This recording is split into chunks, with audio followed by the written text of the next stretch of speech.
오늘은 조금 불편한 주제를 가지고 얘기를 하려고 합니다. 그 불편한 주제가 뭐냐 하면 죽음에 관한 것입니다. 죽는 것을 좋아하는 분은 안 계시겠죠. 저는 얼마 전에 그런 생각을 했습니다. 하나님 한 2년만 더 살았으면 좋겠는데 그런 생각을 한 적이 있습니다. 뭐 현실적으로 가능하지는 않죠. 또 그럴 수도 있지만 나는 죽는 게 좋다는 분 한번 손 들어보세요. 나는 죽는 거 참 좋다. 죽고 싶다. 이거 손을 들었다가 놨다가 하는 분들은 제가 이해가 안 됩니다. 그 다음에 죽기 싫다. 뭐 솔직히 죽기 싫다. 그 다음에 죽기 싫다고 마음은 그런데 좀 남들이 볼까봐 손 못 들겠다. 여러 가지 뭐 반응이 있을 수 있습니다만은 일반적으로 죽기 싫어하는 것이 사람의 그 본성이죠. 그럼에도 불구하고 죽음은 상당히 우리에게 보편적으로 일상적으로 주어져 있는 삶의 한 모습이고 과정이고 의례이기도 합니다. 그 죽었다는 말의 표현이 참 많아요. 뭐 제가 간단히 이해하는 것만 해도 죽었다, 숨졌다, 세상을 떠났다, 하늘로 갔다, 그 다음에 뭐 작고했다, 유명을 달리했다, 불귀의 객이 됐다, 고인이 되다, 잠들었다, 눈 감았다, 인생을 마감했다, 숟가락을 놓았다, 그 다음에 세상을 떠났다, 뭐 타계했다, 임종했다, 뭐 여러 가지 굉장히 그 표현이 많습니다. 그 표현이 많다는 건 그만큼 그 죽음이 일상적이고 보편적이라는 거죠. 이게 아주 드문 일이 아니라는 거죠. 저도 굉장히 그 죽음에 대해서 많은 경험을 했습니다, 사실은. 저는 원래 저희가 뭐 어른들도 그렇지만 저희들이 살았던 그 세대가 죽음이 참 많은 세대였습니다. 요즘 뭐 사람들이 먹는 것, 뭐 발암 물질 굉장히 관심이 많은데요. 뭐 일본에서 뭐 그 수산물 들어오는 거, 뭐 그 핵 물질의 오염, 그거 다 그 지나친 그 기후입니다. 그거 먹어서 그 문제가 생기려면 오염된 물고기를 몇백 톤을 먹으면 밤이 생길지도 모른답니다. 그래서 뭐 발암 물질도 많고 뭐 건강에 나쁜 것도 많은데 참 재미있는 것은 그 전보다 30년이 수명이 늘었다는 거예요. 참 이상하죠. 그런 우리가 삶을 사는데 죽음이 상당히 일상적이고 보편적인 우리의 삶의 한 모습들이고 그 의례이긴 한데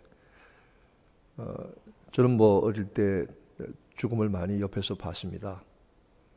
제가 중학교 때 그 바로 옆에 짝꿍이 머리 아프다고 울면서 집에 갔는데 그 다음날 학교로 오질 않았어요. 그래서 죽었어요. 고등학교 때는 동네 옆에 그 철공소에서 카바이트 통이 터져서 그 공원 하나가 머리가 깨져서 죽었어요. 저는 아주 지금도 그 생각하면 끔찍해요. 고등학교 동창 하나는 취직해서 첫 월급을 탄 날 아침에 연탄가스로 죽었어요. 교회에서는 9살 난 소녀가 자전거 타고 가다가 트럭에 치여서 죽었어요. 교회에서. 23살의 젊은 청년이 40원짜리 총알 한 방 맞고 그 자리에서 죽었어요. 군대에서. 제 바로 옆에서 보았던 일입니다. 교회 친구 하나는 술 먹고 88도로를 운전하다가 교통사고 나서 그 자리에 죽었습니다. 참 괜찮은 친구, 서울에서 가장 좋은 대학을 나온 독일 가서 박사를 하고 온 친구는 42살에 뇌암으로 죽었습니다. 시카고에 제가 알던 가깝게 지내던 목사님들이 두 분이나 한 분은 위암으로 한 분은 뇌암으로 세상을 떠났습니다. 그 외에도 저는 실제적으로 성도들의 죽음을 굉장히 많이 경험했습니다. 여러분, 저는 한 400건 가까운 장례식을 치렀습니다. 한국에서 300 몇십 건, 여기 와서 꽤 돼요. 미국에서도. 제가 한빛교회 와서 장례를 치른 건들을 보니까 적지 않더라고요. 근데 우리 교회 성도님들이 오래 건강하게 사시는 편이죠. 이 죽음이라고 하는 것은 우리에게 일상적으로 주어지는 보편적인 삶의 모습이면서 그리고 어떻게 보면 이 우주적인 하나의 현상이기도 합니다. 이것은 피할 수도 없고 거부할 수도 없고 또 자연스럽게 당연히 우리에게 주어지는 일입니다. 이 말은 무슨 말이냐면 어느 누구도 죽음을 피할 수는 없다는 겁니다. 저는 그 결혼식이나 장례식에 맨날 똑같은 설교에서 뭐라고 그러는 분도 있습니다만은 제 재주로는 그보다 더 좋은 장례식 결혼식 설교를 만들 수가 없습니다. 그래서 똑같이 얘기하는데 그 중에 세 가지가 죽으면은 세 가지 오해가 있다. 자기는 안 죽는 것처럼, 그리고 죽음은 그것으로 다 끝나는 것처럼, 죽음은 영원한 이별인 것처럼 그렇지 않다. 그렇게 얘기하는데 그 돌아가신 분이 지난번에 김도희 권사님 장례도 치렀습니다만은 그 권사님 참 곱든 분이거든요. 권사님이 참 고운 분이에요. 그분이. 그래서 그분이 83년에 생일을 마치시고 그 육신을 남기셨는데 누가 다음에 여기 누울지 모른다. 준비해라 하는 경고를 우리에게 보내시는 거죠. 근데 저는 그 얘기를 하면서 실제로 제가 거기에 누워있는 모습을 생각을 해봅니다. 내가 거기에 그 자리에 관뚜껑이 열려서 내가 들어가서 누워있는 모습을 생각을 해봅니다. 그 리스트라고 하는 그 피아니스트 및 유명한 그 작곡가가 있었죠. 여러분 아시죠? 리스트라고 하는 그 유명한 피아니스트가 있었습니다만은 굉장히 젊었을 때 좀 난잡하게 살았습니다. 그 음악을 하고 피아노를 치니까 인기가 있어서 많은 여자들이 굉장히 난잡하게 살았는데 그가 말년에 회개하고서는 하나님께로 돌아왔습니다. 그래서 그가 죽을 때는 어떤 신분으로 죽었냐면 캐톨릭의 신부의 신분으로 죽었습니다. 죽을 때 그는 그 사제복을 입고 그 관에 들어갔던 것입니다. 저는 제가 오래전에 20몇 년 전에 목사 안수를 받을 때 그 교회 권사님들이 해준 목사 가운이 있는데 그거 좀 입혀주시면 좋겠습니다. 다른 것 없고 그저 목회 잘하다가 세상 떠날 때 목사 가운 입고 관에 들어가 누우면 그냥 될 것 같습니다. 그럼 따로 수의를 안 만들어도 되겠죠. 네. 저는 그 자리에 내가 누워 있는 모습을 상상을 해봅니다. 아마 여러분도 그런 생각들은 누구든지 한 번씩은 하셨을 것입니다. 죽음은 사실 쉬운 것은 아닙니다. 쉬운 것 같지만 쉽지 않습니다.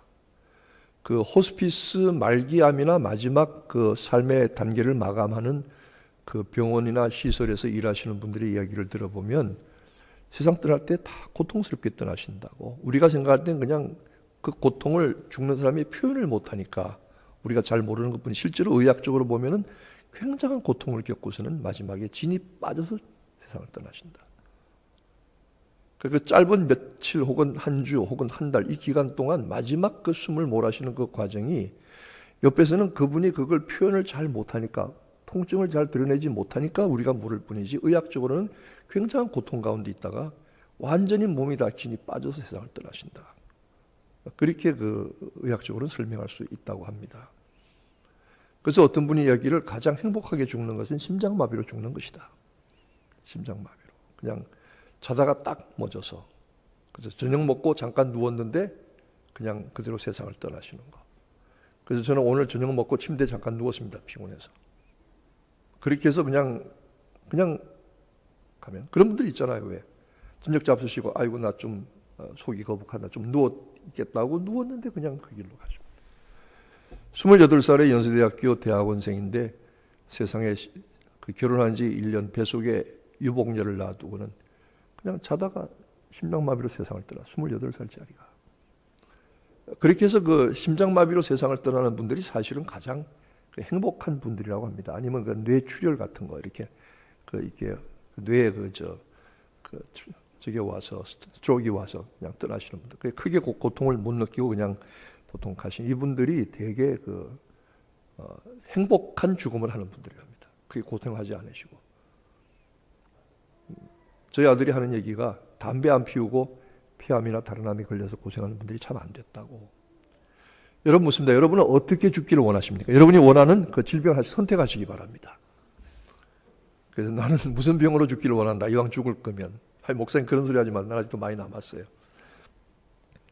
우리 마음대로 되는 일은 아니죠. 그렇죠?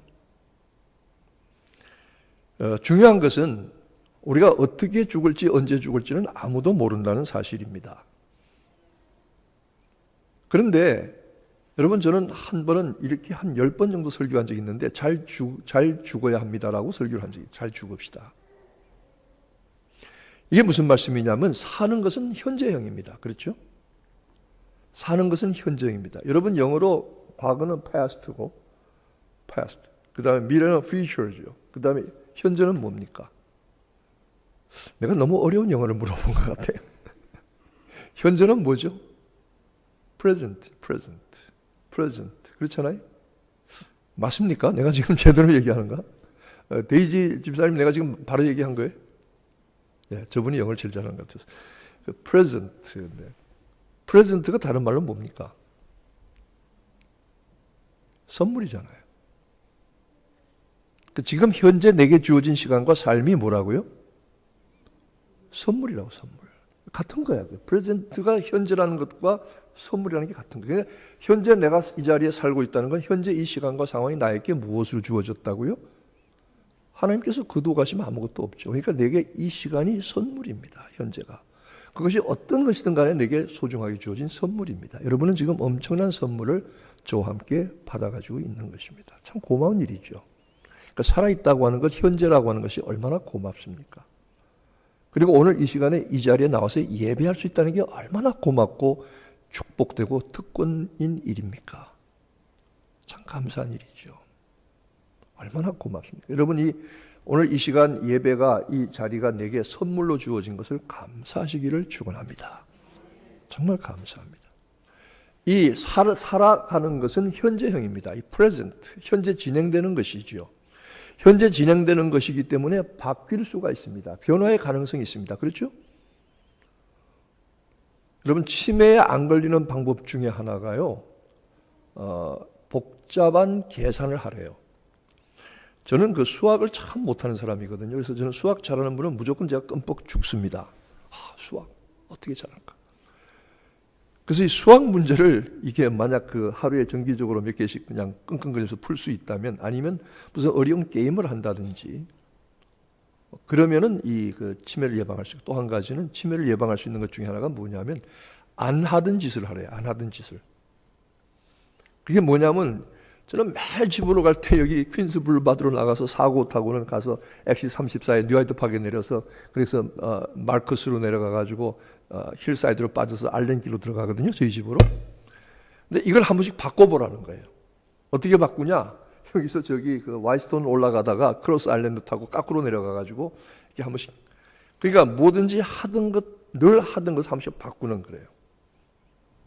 그러면 이 치매에 그 어느 정도 그 도움을 줄 수 있대요. 늘 안 하던 일을 해보라는 거예요. 매일 똑같이 일상적으로 습관적으로 반복해서 하는 일은 오히려 사람을 신경을 둔하게 만들 수가 있다는 것이죠. 그래서 안 하던 일을 해봐라. 그러니까 음식도 먹던 거 맨날 먹지 말고 맨날 좀 별난 요리를 만들어 보기도 하고, 좀 이렇게 뭐 삶의 작은 것들이지만 좀 평소에 안 하던 것들을 이렇게 많이 할 수 있으면 그 뇌에 자극이 된다.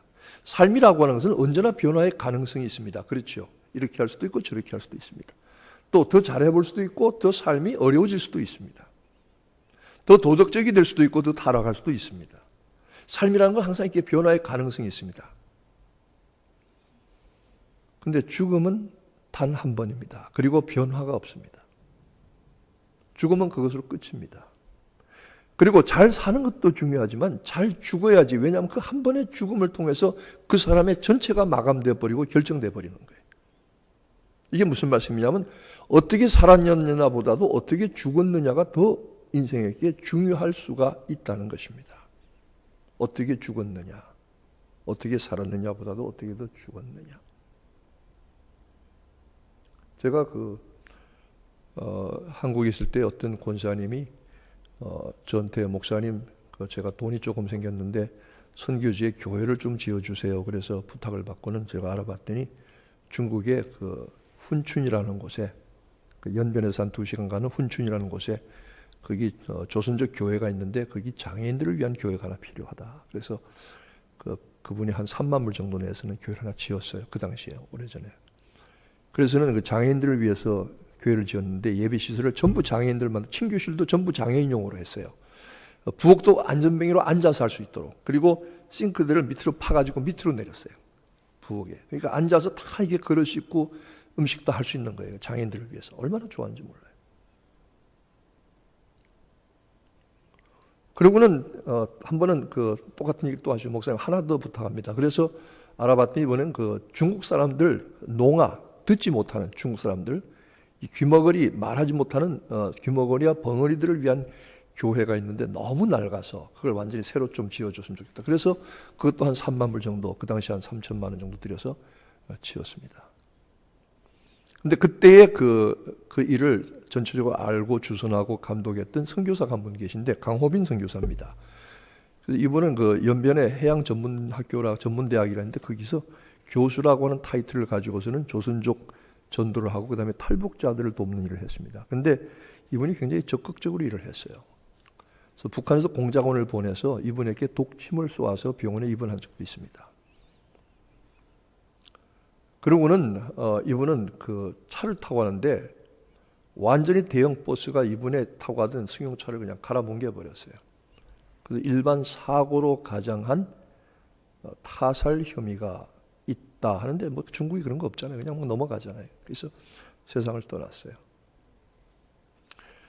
저는 그분의 그 모습을 보면서, 그분이 그 최근에 우리 교단에서 그분을 순교자로 추대하는 일에 그 아마 회의를 했던 것 같아요. 결과가 어떻게 되는지 모르지만, 왜냐하면 순교자로 이렇게 그 반열에 세우는 건 쉬운 일이 아니니까 그런 것 같아요. 그분이 평생 했던 일도 중요하지만 마지막에 어떻게 죽었느냐.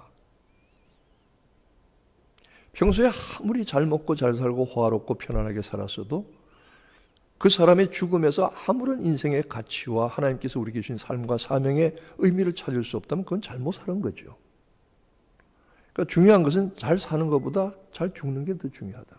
물론 잘 사는 과정을 통해서 잘 죽게 되는 것이긴 합니다만은, 제가 지난번에 그 제이미 장의사에 가서 일하는 사람하고 얘기하다가 언제가 제일 바쁘냐고 물었어요. 하도 그 건강해서 사람들이 죽는 사람이 없으니까 장의사가 하나 있었는데 장사가 안 됐대요. 그래서 한 번에 장의사 주인이 죽게 됐어요. 아무도 안 죽는데 자기 죽으면서. 그래서 그분이 돌아가시면서 마지막 유언 남긴 게 뭐냐면, 우리 집 매상은 내가 올리고 가는구나.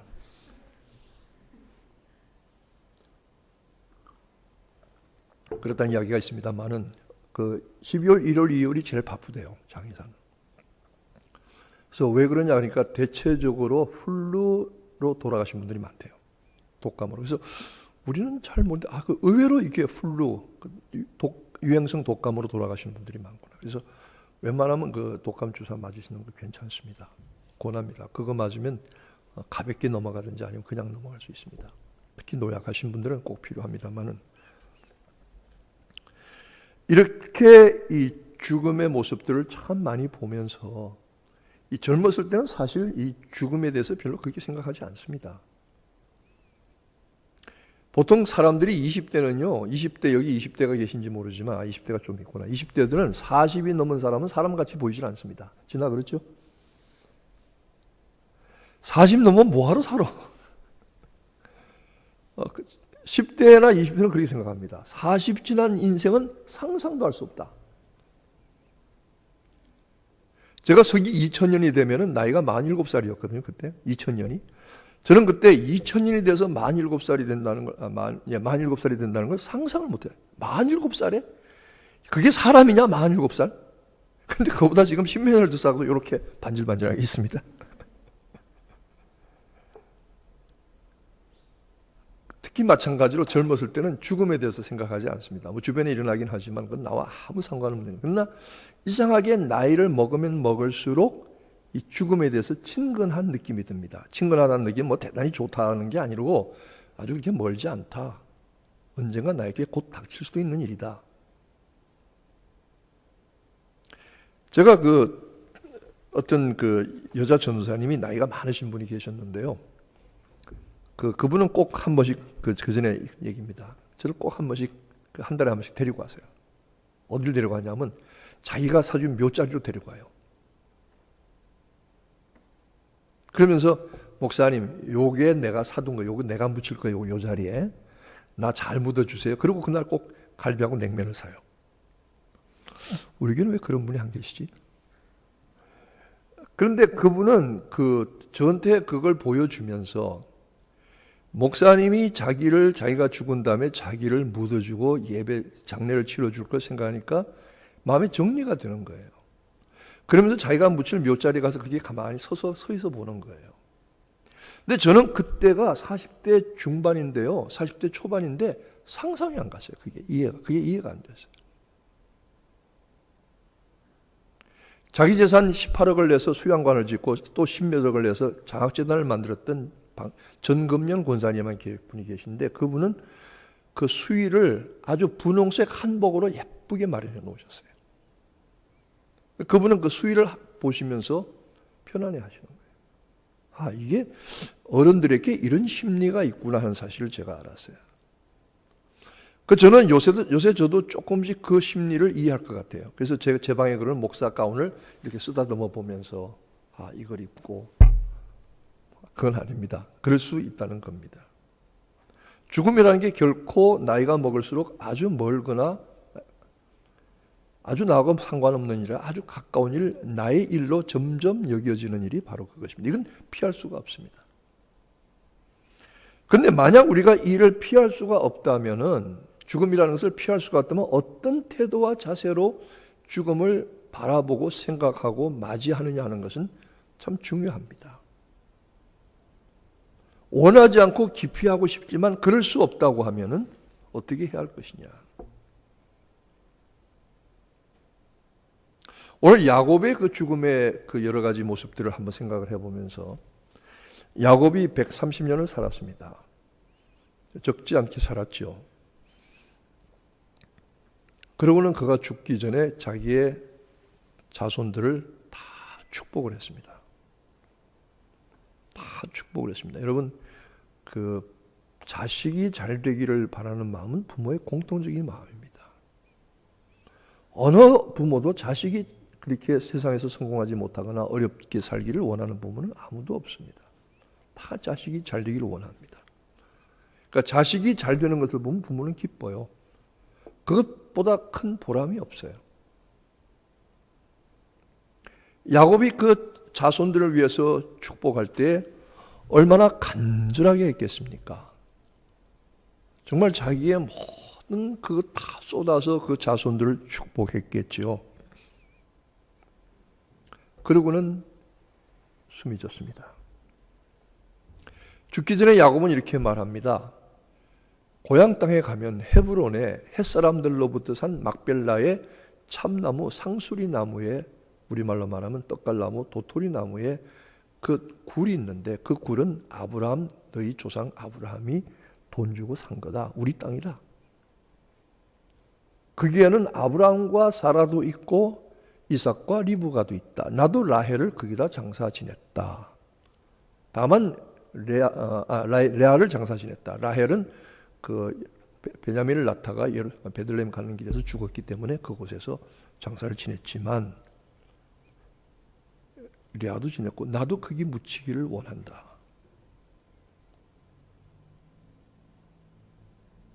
어떤 분이 이렇게 말합니다. 목사님, 한국에서 죽는 게 좋을까요? 미국에서 죽는 게 좋을까요? 걱정하지 말고 일단 죽기만 하세요. 그 다음에 우리가 알아서 해드릴 테니까. 그게 아무 의미가 사실은 없다고요. 그렇죠? 뭐 한국에 묻히는 게 좋을까요? 미국에 묻히는 게 사실 아무 의미가 없어요. 왜 그러냐? 우리가 아무리 이 땅에 묻힌다고 하더라도 그것은 육신을 묻는 것이지, 정말 우리가 가야 할 곳은 따로 있기 때문입니다. 하늘나라 본향에 가면 되는 것이지, 우리가 남겨놓고 한 육신이 여기 묻히든 저기 묻히든 무슨 상관입니까? 그렇잖아요. 우리가 하늘나라 본향으로 가기만 하면 되는 것이지. 여기서 야곱이 간절하게 자기의 자손들에게, 요셉에게 막벨라굴, 헤브론에 있는 막벨라굴에 나를 묻어달라고 간절히 요구했던 것은, 여기에는 특별한 의미가 있습니다. 왜, 무슨 의미가 있냐면, 그 막벨라굴은 조상들의 무덤이고 하나님께서 아브라함에게 가나안 땅을 주시겠다는 약속의 증거 중에 하나입니다. 그게 아브라함이 가나안 땅에 내가 네게 지시한 땅으로 가라고 해서 왔는데, 와보니까 자기가 자기 땅이라고 할 게 하나도 없어요. 하나도. 역사학자들과 성경학자들은 아브라함 당시에 수많은 민족의 이동이 이루어졌다고 합니다.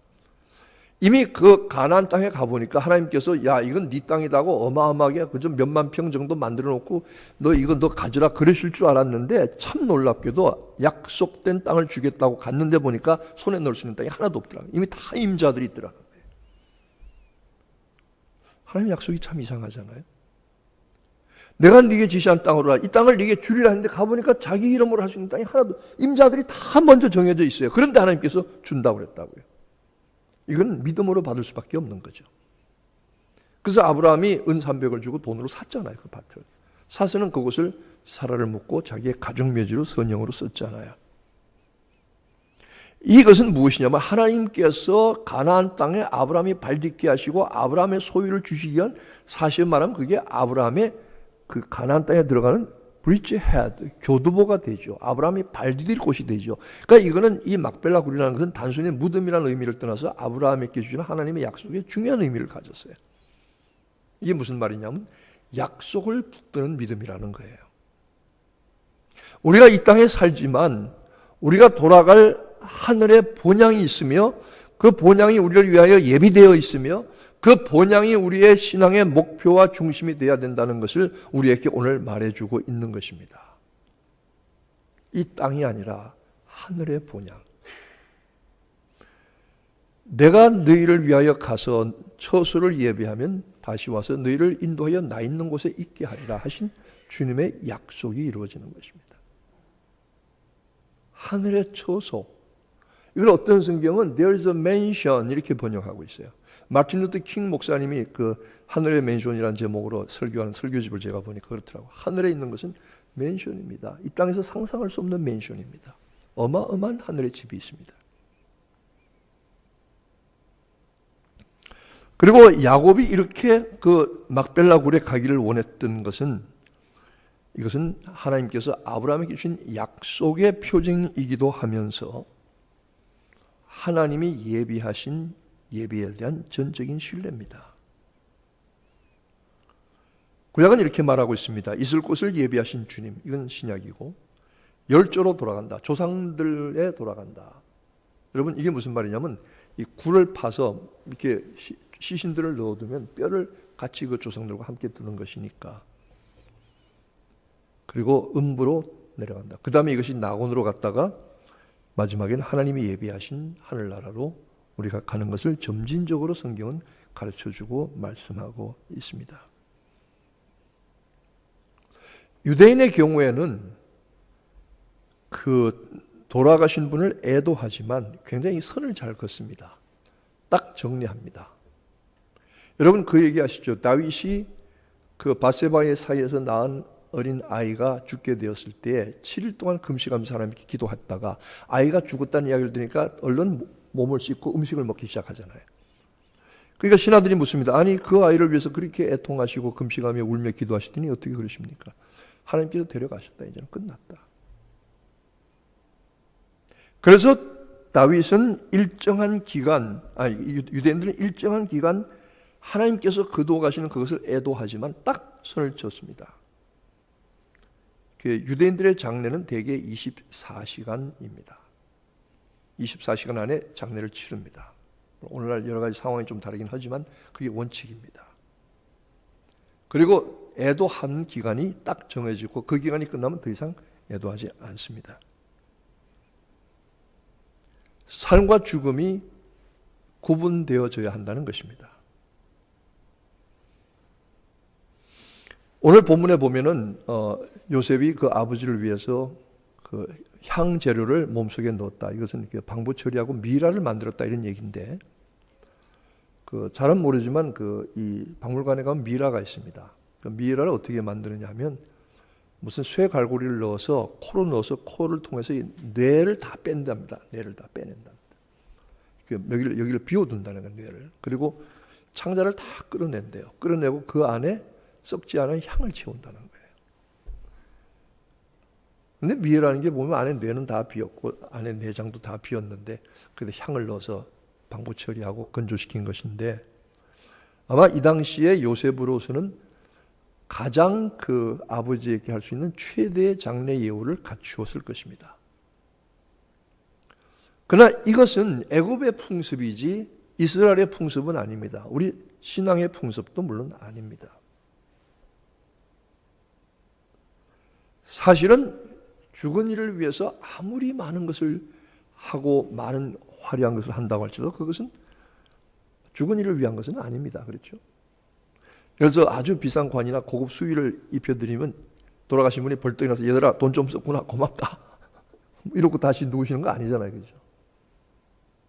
그러니까 유대인들은 어떻게 하느냐 하면 그 관을 쓰지 않고 흰 리넨 마로 세마로 그 시신을 싸고 그냥 그대로 땅에 그냥 묻었습니다. 왜냐하면 빨리 흙으로 돌아가라는 것이죠.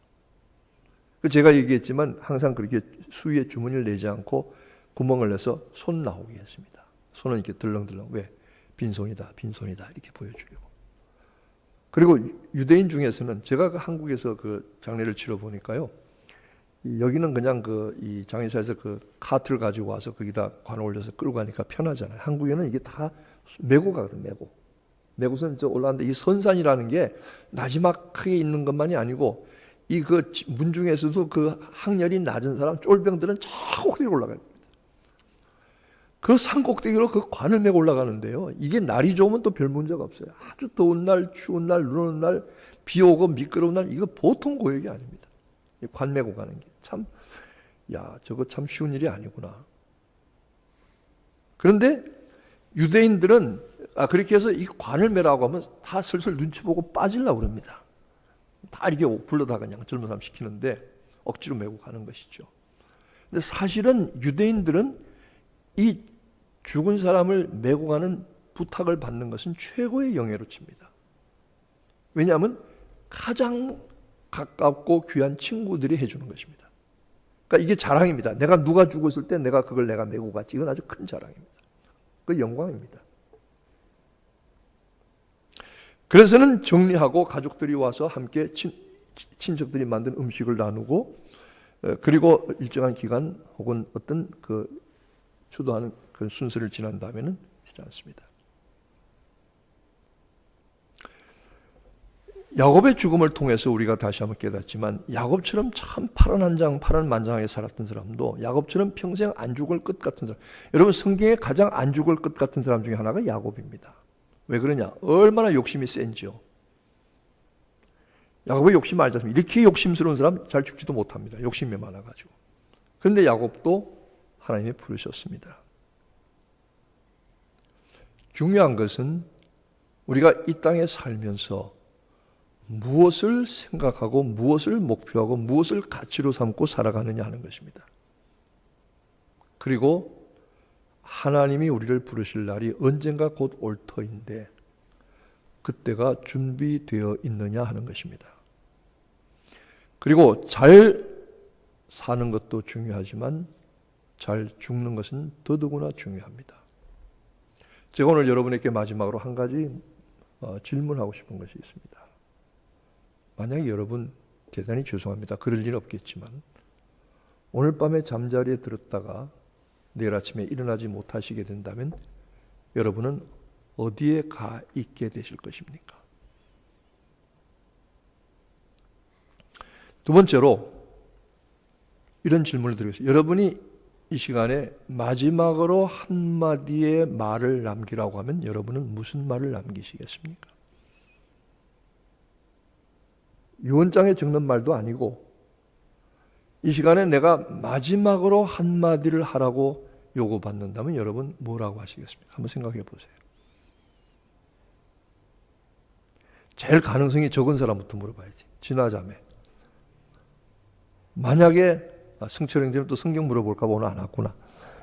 만약에 지나자매가 이 땅에 살면서 마지막으로 한마디를 남기세요. 그러면 무슨 말을 남길 겁니까?